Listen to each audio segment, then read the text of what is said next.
Okay, so what are binary files? First of all, let us look into that. Okay, as I said even last time, I think before we ended the session uh, last time, I told you that a binary file is a file that usually contains information which is stored only in the form of bits and bytes. Okay, and your bits are bytes, nothing but your zeros and ones. Okay, now that is how your data usually gets stored. Okay, it is not stored whenever it goes to the memory. Okay, uh, it is converted into some bits and bytes. Okay, depending on the ASCII values and many other, there are different methods of converting it into bits and bytes. Okay, and similarly, when we are reading it back, it converts the bits and bytes into some of the characters, equivalent characters or numbers, whatever, and displays you. Okay, so they are not, we can say human readable. Okay, so if I open a file which is having bits and bytes in it, okay, it is not easy to read them. Okay, we need to translate that into characters. Okay, now those who have done binary form, like if I give you a number, let us say I give you a number to convert into a binary form. Let us say I give you 79. Okay, and I tell you to convert this into binary. Okay, so in the binary form, what you do, you keep on dividing this number by 2, okay, till you get 1. Okay, and all the remainders are nothing but your bits, zeros and ones. Okay, so this in the reverse order, when you store it in the memory, are nothing but your bits and bytes. Clear? So we will try to write contents in the binary form. What is the actual purpose of using a binary form when we can easily have a text form? Okay, we can have a text form as well, right? Your text files, when we open, especially when we open the Word file, okay, the contents are all in text, right? So what is the main purpose of storing the data in binary form? The most important is if I have to work on lots of numbers. Okay, whenever we are working on lots of numbers, okay, we need to store it in binary form. Secondly, you might get a file which is provided to you it in a binary form, so that usually no one can just open that file and read it. Okay, that can be one of the reasons. Okay, so if you get a binary file to do some calculations or access it and find out some uh, or address some issues, okay, in that case you should know how to access that file. Okay, plus it also talks about the memory. Okay, so the memory which is used to store your binary forms compared to your text files is comparatively less. Okay, is comparatively less. Okay, and it contains continuous sequence of bytes, and the line break in which we can see in your text files, especially when we press slash n. Usually if you are from C background, your slash n, your backward slash n indicates a new line character. Okay, and when especially when we talk about the binary form, okay, even that is getting converted, okay, into a new pattern. Okay, basically a new line character slash n is a combination of two things. One is known as your carriage return, which is slash r, and then a new line character. Okay, so sometimes it converts that into two different forms as well. So when we are reading it back, the new line character, especially in binary form, you know it will convert that into a readable form, and similarly the output will be displayed to you. Okay, basically you'll find that there are two functions which we'll be using. One is your write bin. Okay, bin. Okay, this is a function which will help us to write into a binary file. And similarly, the opposite of write bin is your read bin, which will be used to read a binary file. Okay, now to do that, there are some parameters. We'll look into that, the syntaxes of write bin and your read bin. Now what we'll do today is we'll take an example. Okay, and we'll try to create a file. We have some inbuilt data which we'll be using in this example. Okay, so first of all, we are going to create a CSV file. From the CSV file, we'll read that content and store it as a data frame. Okay, and then convert that into a binary form. That is what we are going to do today. Okay, so let us begin. Now, as I said, there is a inbuilt okay data set which is available. Okay, inbuilt data you can call it, which is empty cars. Okay, and we are going to use that. So let us first create a CSV file from it, and then we are going to convert this into a binary file. Okay, and store the data and read it. Okay, so let us do that. Okay, now to create a CSV file from this data which we have, now we are going to make use of a function called write table. Okay, write table, which will, so let us, I'll give a comment here so that we can understand what we are trying to do here. So we are going to read the empty cars, okay, data, okay, data, you can say frames, okay, as a CSV file. That's what we are doing. Okay, and it contains columns like, cylinder, CLY, then am, and gear, and so on. Okay, so let us access it and check what it contains. So I'll use the write dot table. Now this is my function which I'll be using. Okay, this one, write table. The first parameter it takes is the name of my file which I'll be reading, from where I have to read it. So it is empty cars, the inbuilt data set which we have. Okay, so empty, you can see whether we get empty cars. Actually, I should get, yeah, that's it. So here you can see, data was extracted from some data of US. So Motors 1974, Motors Trend US magazine. Okay, this is, you can say, data which is been provided along with R. So I'll be using this one. Okay. Now I have to mention the file name. So let us give a file name where I want this content to be stored. So I'll give empty cars.csv. Okay, so I'll be creating a CSV file. Now for this, let me put a comma. Okay, there are a few other parameters which I'll be forwarding, like especially when, remember we had this row dot names. Okay, if I do not do that, what happens? Some row numbers get added. Okay, with the column heading as X, if you remember that last time we did that. Okay, so I need to specify my row dot names equal to false. Okay, this is again important. Then I'll also pass a parameter for NA value. Okay, so let us write NA equal to just double quotes, nothing else in this. Okay, we'll also mention whether the columns are there. So there are some columns. Now by default it will be equal to true, but just to show it to you, we can give column names equal to true. Okay, and we'll also mention the separator. So when we are writing into the file, the content for each column value should be, separated by a comma. So we need to specify this. So is separator equal to, and I give a comma. Okay, this much is enough.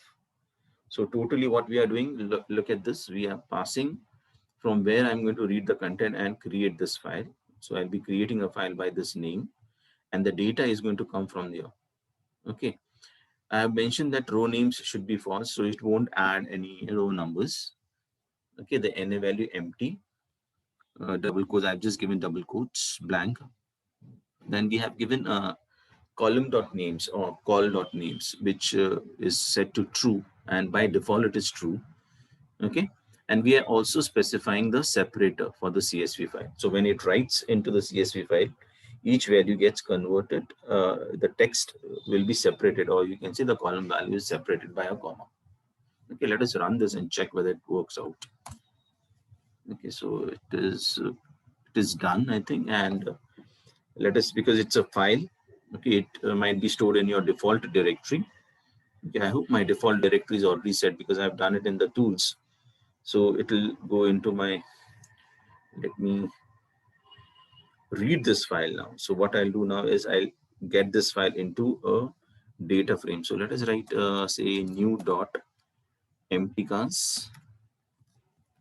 Okay, this is where I'll be accessing the content and storing it. So to do this, like, because we have used write dot table, we can also use read dot table.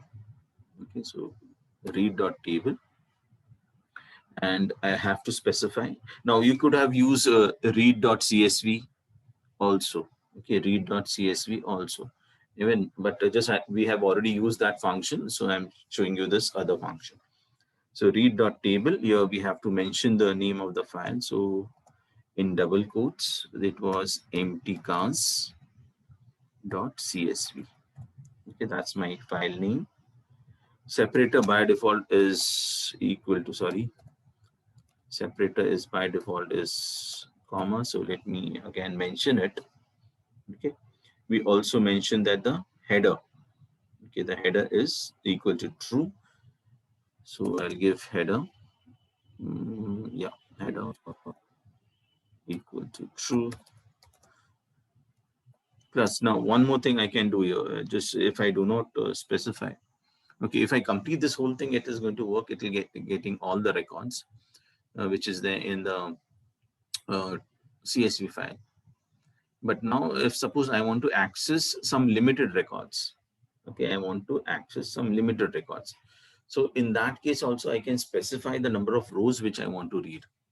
Okay, if you look at the number of, especially when we give n rows, okay, n rows. If I give n rows equal to some value, so I can give you n rows equal to, say, let us read some 10 records.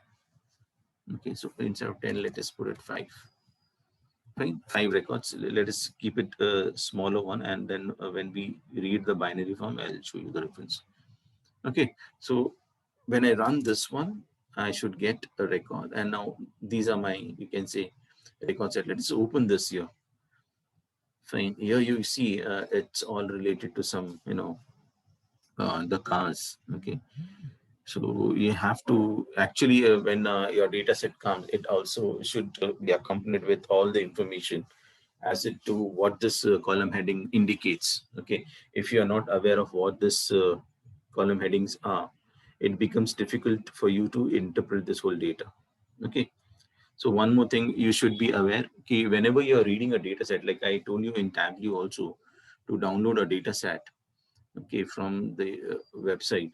Okay, so first thing you should do is always try to find out what are the different headings, okay, and what those columns indicate. Okay, what is the use of that column. Okay, now might be this is something mileage or something, or some per gallon, mileage per gallon or something. Okay, cylinders. Okay, this might be displacement. Okay, this HP, the horsepower, and so on. Okay, now I might not be able to give you the exact what is this q second and all this. Okay, you need to look at into the variables and what they are. Okay, let us close this one. Now once we get this, and as you can see, the all the contents which we have are basically numerical values. Okay, are basically numerical values.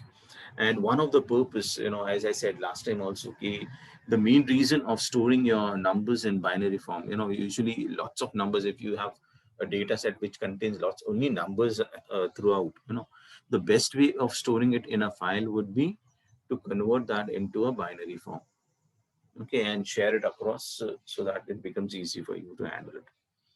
Okay, now we have 11 variables, and we have only extracted 5 rows. Okay, and only 5 records are getting displayed. Now coming back to your binary, if suppose I want to create a binary file, so we need to create a connection object. Okay, to write the binary file, we'll be using some mode here. Okay, so if I have to write a file. So the function which we have is write dot file. Okay, and we have file name as well. So we'll create let us create a connection object first. So I'll give a name as write dot f name dete hain. Okay, so we'll give f name. Okay, so this is my object which I'm creating. Okay, which is equal to, this time let us say file into bracket. Okay, I'm creating a file object. Okay, into the bracket I can specify the name of my data set. Okay, so you can just give in double quotes. One more thing you'll observe is the extension for all your binary files will be dot dat, dot dat. Okay, so I can give let us give this as bin underscore empty cars. Okay, that is the name which I want to give, and the extension which I'll be giving here will be dot dat. Okay, so all your binary files, see that you specify this extension. Okay, and the connection object which I'll be creating, this is creating a connection object. Please remember. Okay, we are not still writing. As I said last time, the function is write bin, which we'll be using. We are creating an object called write.fname. Okay, and we are specifying the name of the file which I want to write, and I have to specify the mode here. Okay, in which mode I'll be writing this content. So when we write RB, WB, sorry, RB is read. W is for writing. Okay, B is the mode as binary mode. Okay. Now we also have option in C programming when we used to do it. Okay, we used to have something like this, WB plus. Okay. Now your plus indicates that I'm going to write plus read. Okay. Now I won't be using it right now, but there are different modes which are available, which you can explore further if you want to. But as I said, if I want to write into a file and read without opening again, writing some connection object to read that file. Okay, what we can do is we can specify the mode here itself. Okay, right now we give only the write mode. We will see the read mode also again when we want to read it. Okay, so let me run this one. Okay, so we have one write.fname file object which is created. Now we are going to make use of the write bin function. Okay, so we'll write the column names as well and the file. So this is a combination of both the things. So if I have to write it, I'll be using write bin. B is capital. Please remember, it is case sensitive, so remember this. Okay, now if you look at the parameter here, it says object comma con. Now this is what we created right now. Connection. Okay, the connection object which we created, write.fname. That is the one. Okay. Now the first parameter here, when we use the write bin function, is to specify the columns first. Okay, we are going to first specify the columns. Okay, and then we are going to first of all write the column names. Okay, of the data frame which we have. Okay, to the connection object, and then we are going to write the records in each of the columns to the file. Okay, so there are two functions. I'll be using this twice now. So while I'm writing the column names first, okay, so I have to give call names into round brackets. Now the column names are coming from which data frame? This one, new dot empty cars. Okay, new dot empty cars. So I have to give here new dot empty cars. That's my data frame. Okay, so all the columns from here will be now written to my connection which we have created called write.fname. Okay, please remember, first thing we have to do is we have to first write the column names. Okay, not the records. Once this is done, let us run this one. Okay, once this is done, the second thing which I'll be doing is I'll be writing the records now. So write the records in each of the columns to the file. So again, I have to make use of write. Let me actually go to one more line down. Write bin. Okay. Now look at the parameters here. Parameters are more important. Now when we are writing into this file, I have to specify the different, you can say, columns headings, the values which are going to come from there. Okay, so here, because we have multiple, so let us use C, the combine function, and then pass all the objects. Okay, to do that, let me first of all look at the objects which we have.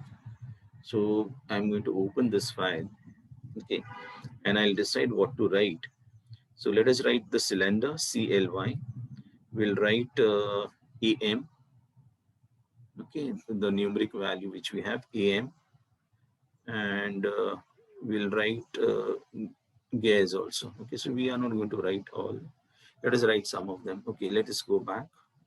So cylinder, if you want, you can specify all of them. It's up to you. Okay, but let us write this one, new dot empty cars.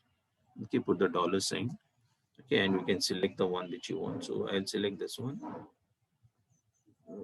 one, comma, empty cars again, dollar sign. This time I'll make use of a, where is AM, AM, okay, AM. Then let us write one more, empty cars, again dollar, and this time the gear one, gear. Okay, so I'm writing the records for this. So write the records in each of the columns in the file. That's how we are doing it. Okay, so now when we give, we have to also mention the object, the connection object. So we'll give a comma. Okay, and what's your connection object name? Write dot f name. Okay, that's my connection object. Okay, write dot f name. Okay, now let us execute this and check whether things work out. No error. Fine. Now, once we create this, now if I want, I can go to the folder and check it out, whether that file has been written or not. And we have got the values there or not. Okay.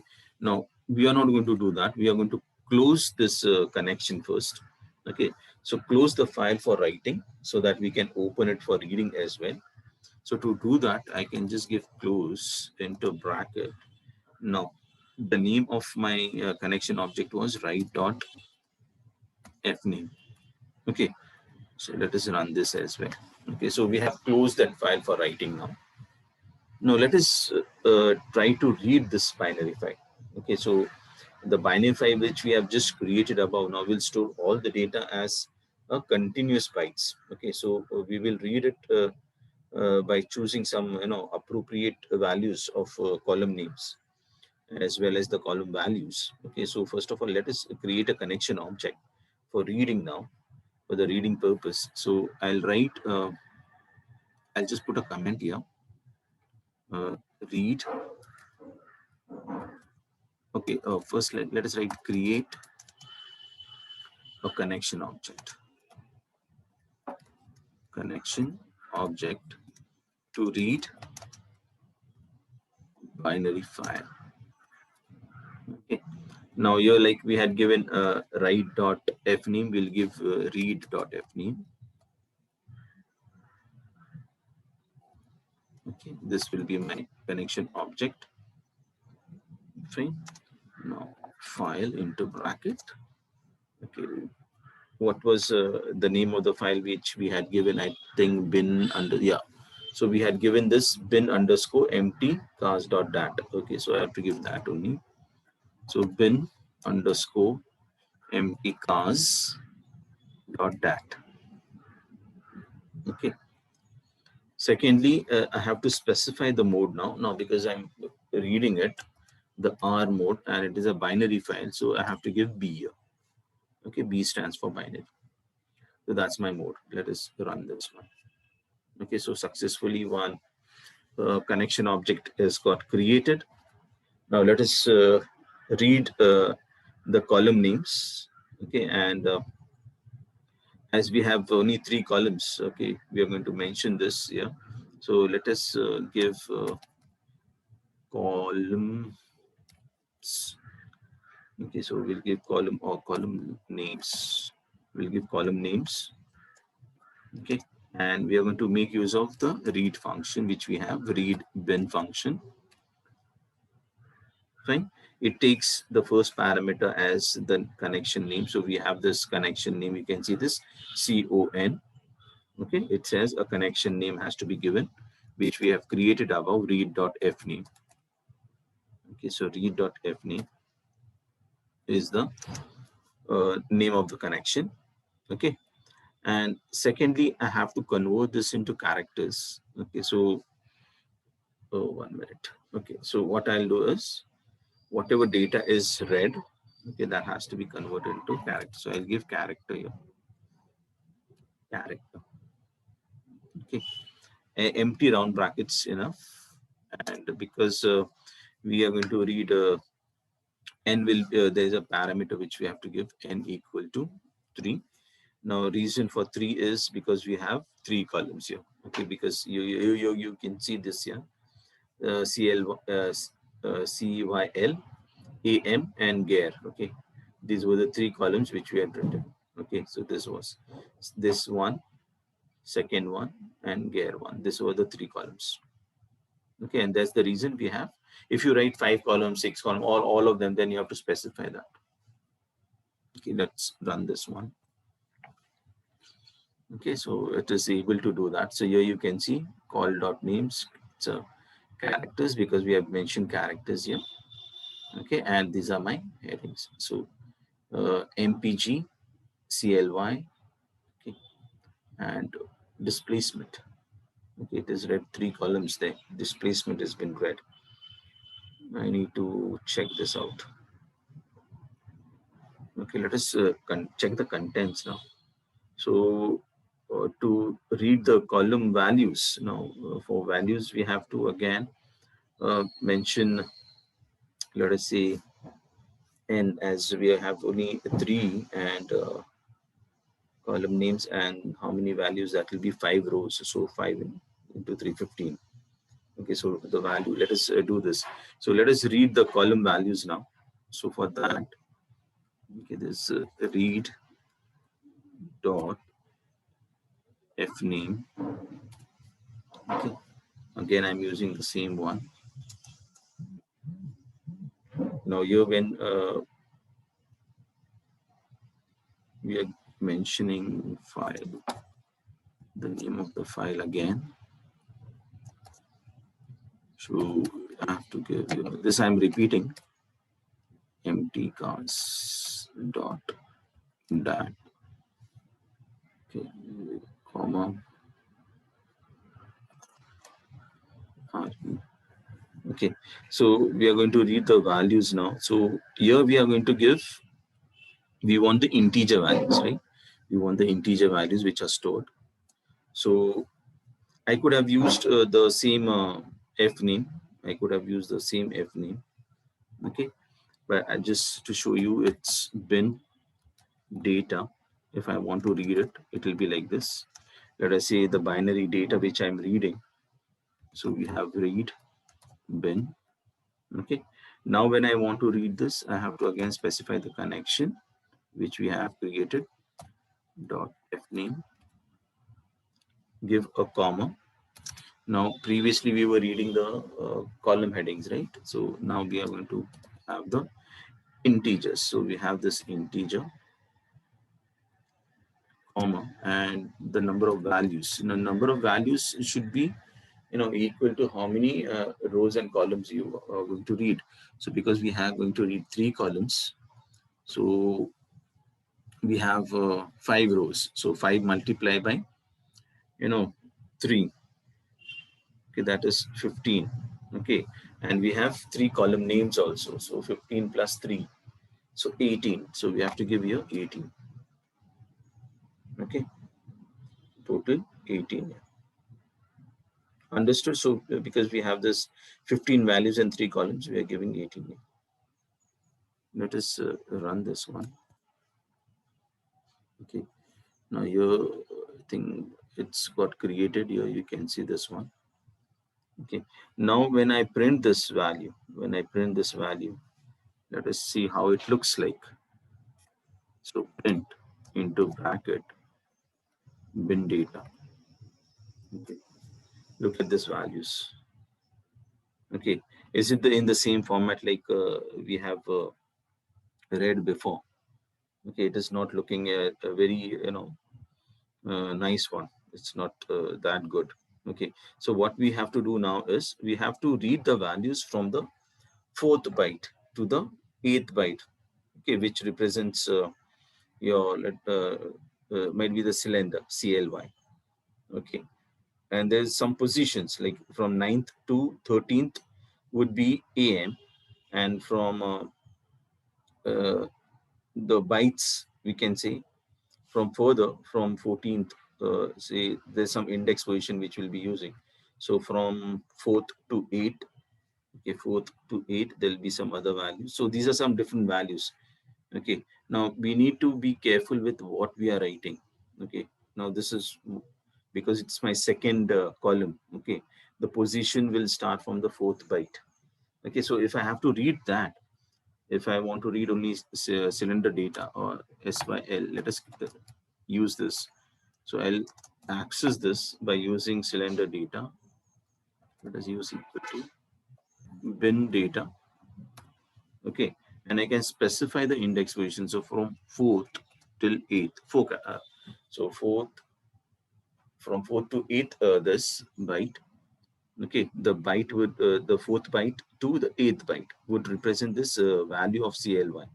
Okay, and if I have to display this now, if I say print, let me run this one. Let me check whether it's working fine. Okay, so and print this, print CL data. Okay, and then execute this one. Now this data is my cylinder data. Okay, so 1 record, 2nd record, 3rd, 4th, and 5th record. Okay, this is again in the binary form here. Fine. So what we'll do is we'll read all this data like this. So for cylinder we have done. The next one was I think AM. Okay, so I have AM data equal to bin data square bracket. Now this value is coming from 9th to 13th. So 9, 10, 13. Okay. Then we'll print this and check AM data. Okay, so let me execute this one. This one. This is my other data. Then let us go for gear data equal to bin data square bracket. Now this will start from 14th and 18th.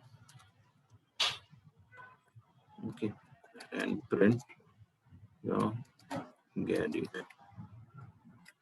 Okay, this is my gear data. Okay. Okay, now if I have to combine this all together now, these are the 3 things which we have. Okay, so we'll combine all the read values to a data frame now. Okay, and we'll give some this. So to combine, we can use the cbind function. Okay, you know the cbind function. So let us do that. So let us say final data. Okay, equal to cbind. The first one is cyl data, comma am data, and gear data. Okay, 3 values. Combine this. Fine. And we'll also have the column names here. So I'll give call names for the final data. equal to column dot names. Okay, let's run this one. Fine, and when I print this into bracket, my final data, okay, and your output would look like something like this, okay, which is again, sorry, it is not readable, okay, some unreadable format, okay, either the data which is written here was, we were not able to convert this into a proper format or something like that, okay, but these are the functions through which we can, read and write into the file. Okay, there can be some issues of conversion. Okay, it's not able to convert the exact value. Okay, I'll look into this, why it is not converting it into the right values. What it should do is it should give me the exact value which was converted. Okay, so